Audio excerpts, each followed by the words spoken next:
So we are going to warp our frame and we're using the embroidery hoop for that. This is what we are working towards.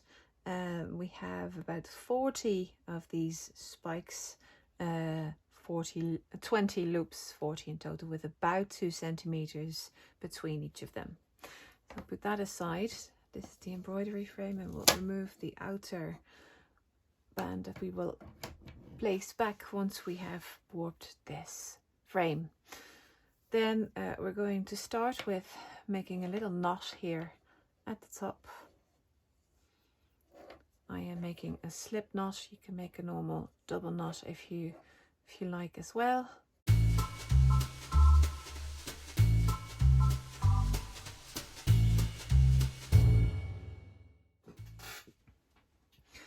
So for the first thread, we'll bring down the warping thread and we will bring it into the embroidery hoop around the back of the hoop, and then you go to the left of the thread that you've made here and bring it back up over the back of the hoop and place it around 2 centimeters of where you started. Then you bring it to the front again on the right hand side of the previous one, so you're always staying on the same side of the loop that you made here. Then we are going to the back of the loop again at the bottom here of the hoop, 2 centimeters next to previous one. Bring in the thread here and bring it at the back of the hoop up to the top. 1, 2, 1, 2, and I'll just adjust the thread here a bit so that it's 2 meters apart. Make sure that you have a nice bit of tension, but not too much, because otherwise your hoop will go egg-shaped. That's not what you want. So we'll continue this way over the back, place the thread into the hoop and bring it to the bottom, around the back,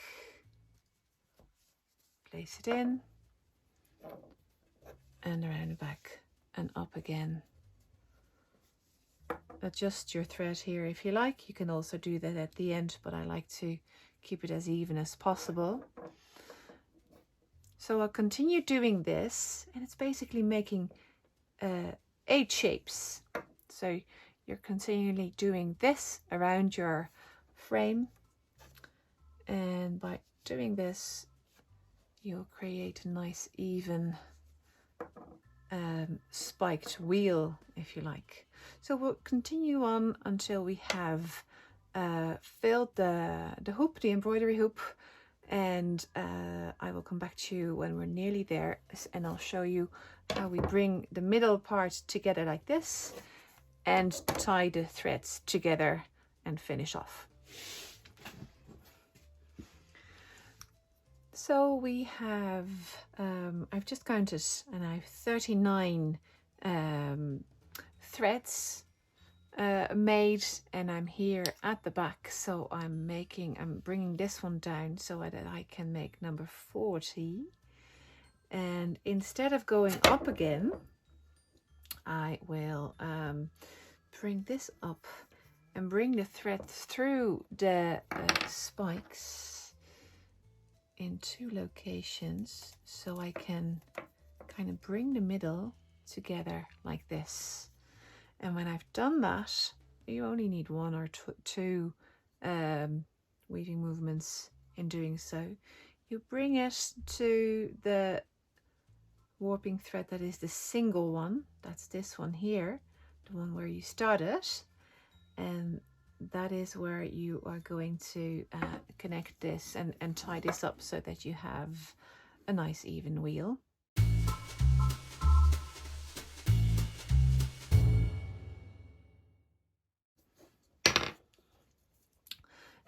So you can cut off the ends like this, adjust them a little bit more so that they're nicely spread out, and then you'll put over your second hoop, your outer hoop, to fix it. Draw it in a little bit, and you're ready to start weaving. I'm going to show you the plain weave. The plain weave is basically up and under, alternating between the warp threads. So I'm using this nice chunky yarn with a nice tapestry needle, which I can easily use to weave. So I'm starting off here at the top, going under, up, under, up, under, up, under, up, alternating between the warp threads.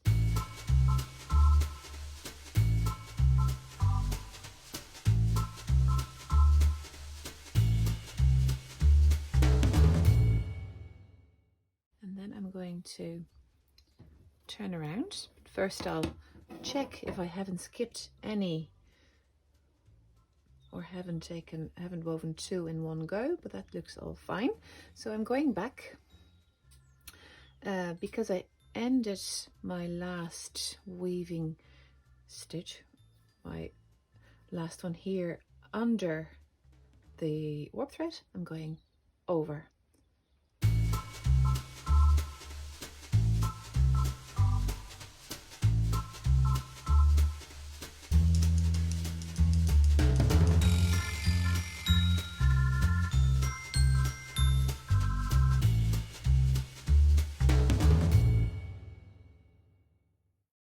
At this point, you'll start to see the lovely weaving pattern.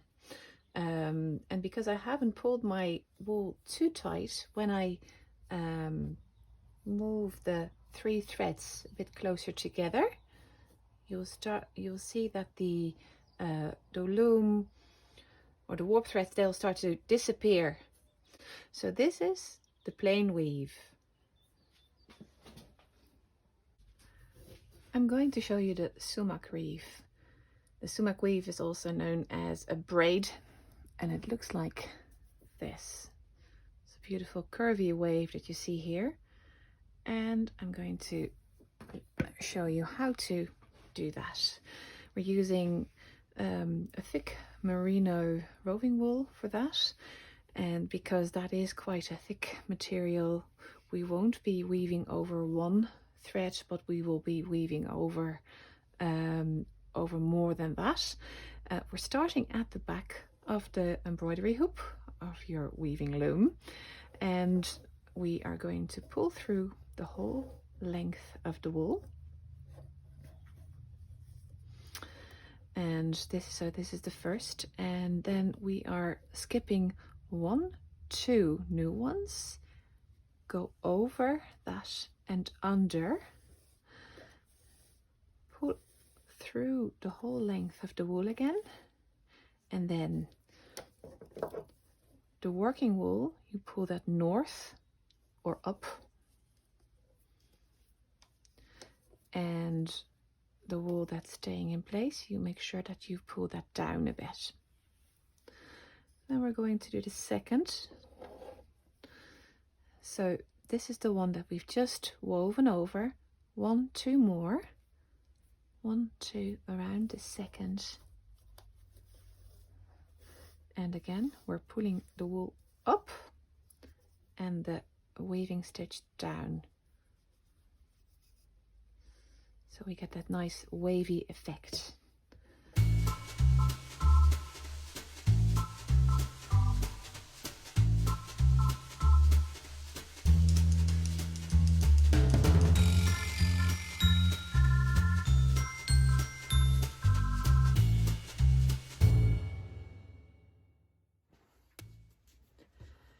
At this stage, I want to go into the reverse direction because I don't want my braid to continue further. So I'm going to weave around the next 1, 2 warp thread, but instead of making my weaving stitch here, I'll go under because that is the direction I will be going. So I'll take the end, weave it around, but again pull the wool up towards the previous row of stitches, And then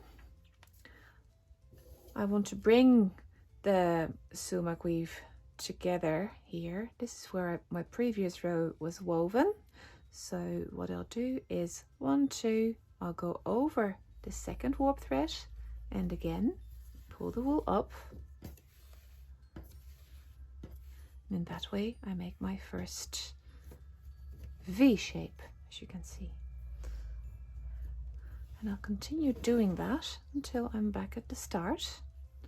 I count 2, I'm back at where the previous stitch was woven. I'll go over and under and pull the thread up.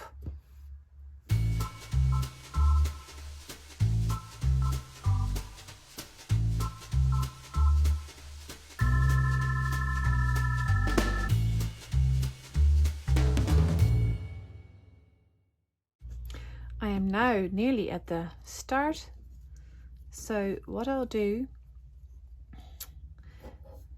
see this one has skipped one, so I will again go over with the tip of the wool, go around here, and this is where I'll finish my braid, and I'll bring the wool, the remainder of the wool, to the back of the frame where I can tidy it away when I'm finished.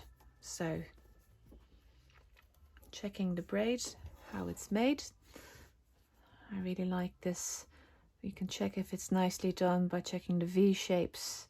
They're all coming back nicely together. And I'll turn over my hoop, and if I don't need this anymore, if I don't want to go any further, you can just cut your wool where you were, and then that is your sumac weave. For the next weaving technique I'm going to show you is a Urea loop. It's one of the knots that's used often in weaves to create some structure. This is a finished example that I can show you. You can see that here in green, and I'll be using this mustard colored recycled cotton, and I will start off on this side at the sienna colored merino, and I'll work my way until pretty much halfway here to show you the technique. So we'll work from the back. We leave the long end of the wool is on the left hand side, and we make a U shape in the wool. I'm going to start with this warp thread, and I'll bring up the U shape to the front of the loop of the hoop, and then I'll pull through this long end of the wool through that U shape until I can tie it here. I held on to this, and then to make it approximately 1 inch long, I'll just pull on the long end of the wool, and that's how I tie the knot. That's one of them done. I'll zoom in on the camera to show you a bit from a bit closer how it works.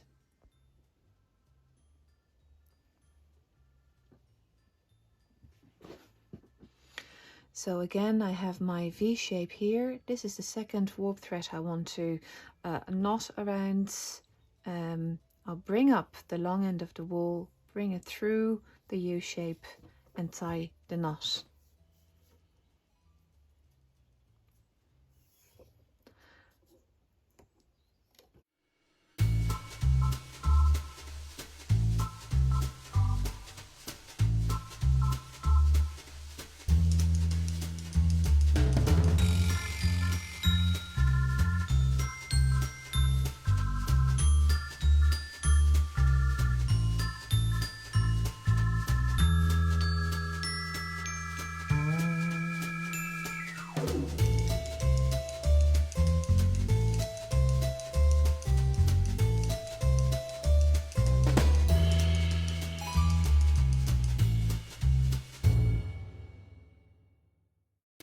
I'm now at the point where I want to go back in that direction, and I will continue making the loops in the same way.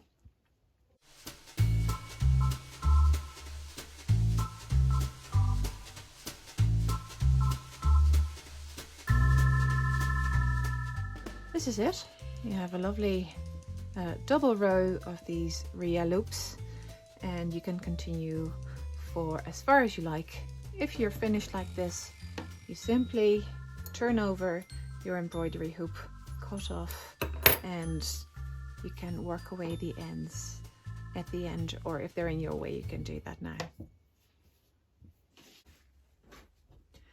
The next technique I'm going to show you is looped weave.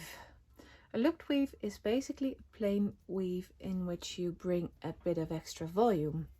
So we will do the normal plain weaving stitch up and under, and then after that we will distribute the wool in such a way that you bring in some extra volume.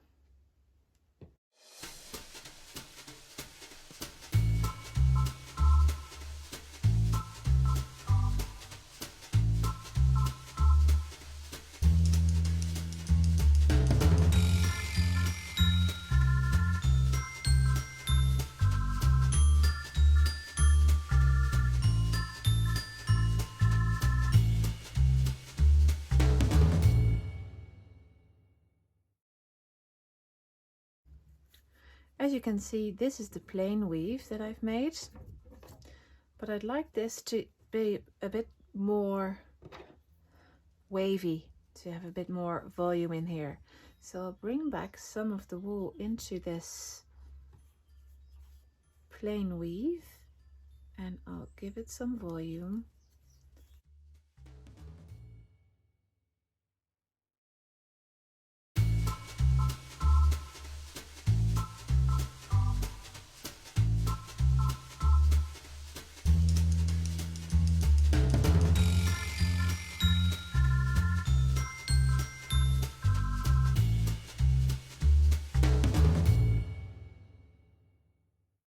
Before I do the next row, I need to fix this row, because as you can see, this is not very stable. It unravels quite easily. So to make sure that this stays in place, I need to do 2 rows of plain weaving with a piece of string. We won't see that anymore because that will hide underneath the volume of the roving wool.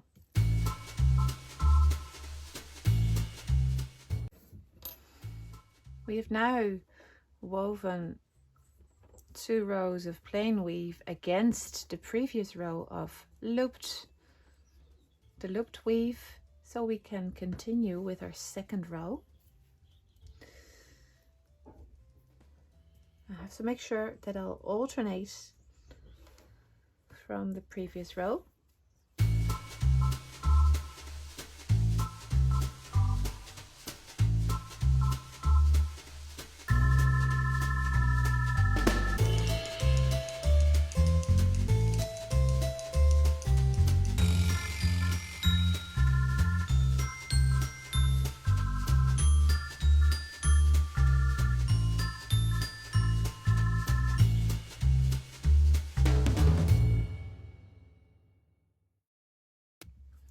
As you can see, we don't see the string anymore.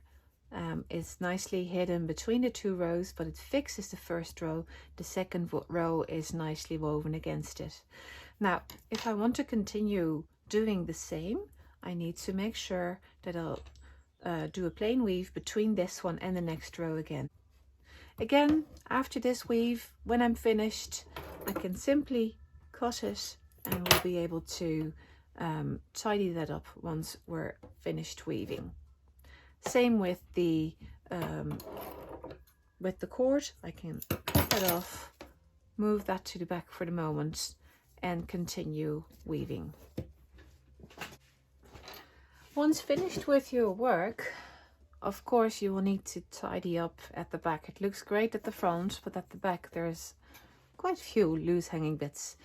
For some of the strings, for example, for this green, which is the recycled cotton, it's quite easy to just weave it in with a tapestry needle.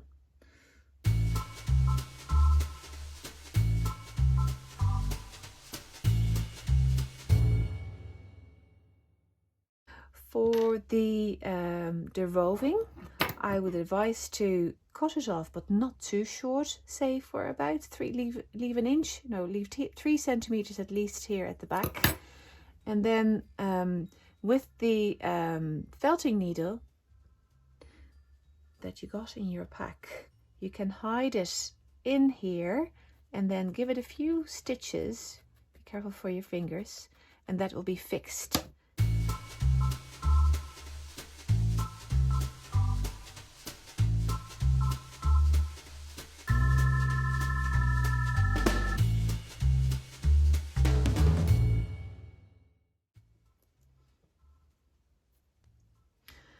After all that is done, your work may look like this at the back.